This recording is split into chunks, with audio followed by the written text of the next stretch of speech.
শত্ৰুক কেনেকৈ বশ কৰিব। চাণক্যৰ নীতিৰে আজি ক'ব খুজিছো সহজে শত্ৰুক কেনেকৈ বশ কৰিব আপুনি। চাণক্যৰ নীতিৰ কথা জানেনে আপুনি? চাণক্যই আগতে ৰাজ্যৰ নীতি আৰু শাসন আৰু প্ৰশাসনৰ সুদক্ষ পৰিচালনাৰ বাবে এক নতুন দৃষ্টিভংগীৰে চিন্তা কৰিছিল। চাণক্যই আলেকজেণ্ডাৰৰ যুদ্ধ কৌশল গভীৰভাৱে অধ্যয়ন কৰিছিল। চাণক্য আছিল এজন ভাৰতীয় কূটনীতিবিদ আৰু কৌশলবিদ। চাণক্যৰ প্ৰকৃত নাম আছিল কৌটিল্য।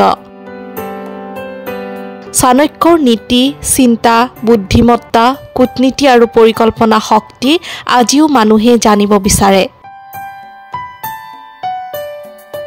চাণক্যই কেৱল শাৰীৰিক শক্তি আৰু সামৰিক শক্তিৰ ওপৰতে গুৰুত্ব দিয়া নাছিল। কৌশল, কূটনীতি আৰু পৰিকল্পনাৰ সংমিশ্ৰণেৰে যুদ্ধৰ কৌশল নিৰ্ধাৰণ কৰিছিল।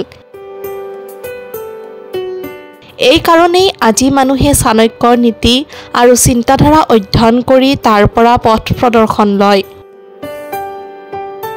প্ৰথম কথা, শত্ৰুক কেতিয়াও তুচ্ছ জ্ঞান নকৰিব আপুনি।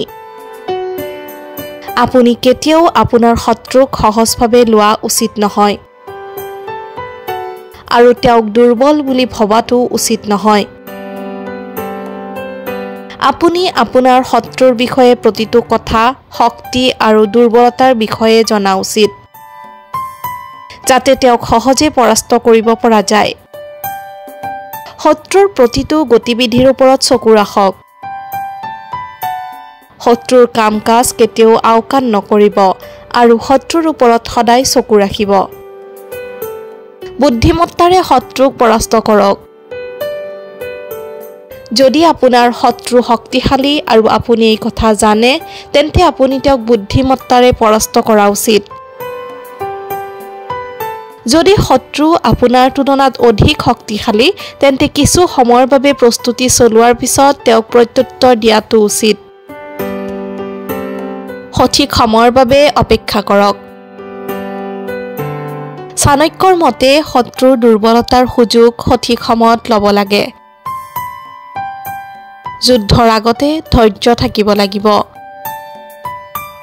সাম, দাম, দণ্ড আৰু ভেদৰ নীতি জানি লওক। সাম মানে কথা পাতি শান্তিৰে বুজোৱা, দাম মানে লোভনীয় প্ৰস্তাৱেৰে শত্ৰুক জয় কৰা, দণ্ড মানে শাস্তি দিয়া অৰ্থাৎ বল প্ৰয়োগ কৰা, ভেদ মানে শত্ৰুৰ মাজত বিভাজনৰ সৃষ্টি কৰা। মনত ৰখা উচিত যে যুদ্ধই শেষ বিকল্প হ'ব নোৱাৰে। আপোনাৰ মতামত এটা কমেণ্টৰ জৰিয়তে নিশ্চয় জনাব।